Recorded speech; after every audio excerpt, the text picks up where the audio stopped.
তো আমাদের মিস্ত্রি মশাই প্রত্যেকটা মেশিনের ও খুঁটিনাটি চেক করে, যে শেষ ফিনিশিং কেমন হয়েছে সেটা চেক করার ওর দায়িত্ব।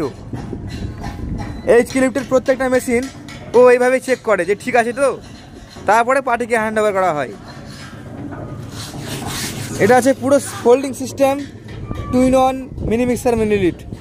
এটা এখন কারা করা হলো।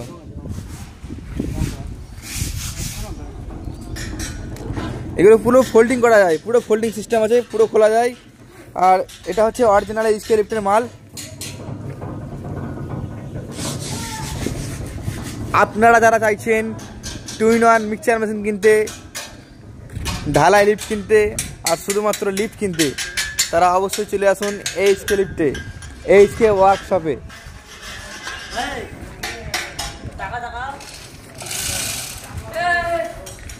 আপনারা এখন প্রত্যেক দিন একটা করে মেশিন পেয়ে যাবেন, একদিনে ডেলিভারি পেয়ে যাবেন।